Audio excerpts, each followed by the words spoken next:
Shabbat Shalom from Temple Concord. Right now I'm standing in Memphis, Tennessee in front of the Lorraine Motel. And just above me, on the balcony where the wreath is the spot where Martin Luther King Jr. was assassinated in 1968.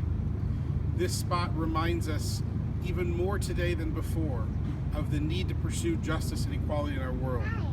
Our Torah portion actually reminds us of this same lesson.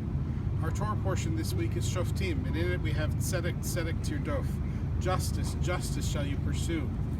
The rabbis have argued for centuries, millennia, over what that repetition of the word tzedek means. And in honesty, I didn't know myself what it meant until I stood behind me and learned from this place.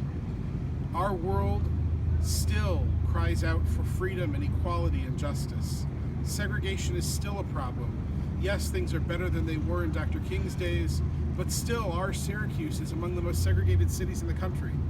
In honesty, how many of us would be willing to switch places and live as a person of color does in our community? We can't forget why Dr. King lived and why he was killed. We have work to do. We have to pursue equality as our Torah calls us to do. Tzedek, Tzedek Tirdof, justice, justice shall you pursue.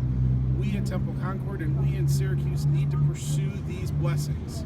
Our world is not equal, our world is not free, and the events in Charlottesville remind us that if we don't stand up and speak out, if we don't say that monuments to people who were terrorists and people who caused harm aren't valid expressions of history, if we can't stand up and say all of us deserve the same rights as each other, then we haven't learned the lesson of Dr. King, and we haven't learned the lesson of the Torah.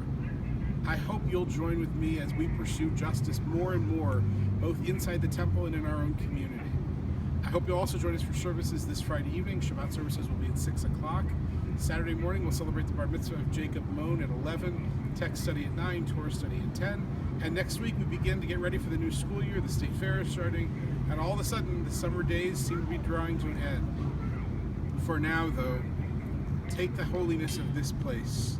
Remember the importance of Dr. King's life and his words, and together with me, let us pursue justice and equality so that our world can be free and Dr. King's dream can be realized in our time with our children and our grandchildren.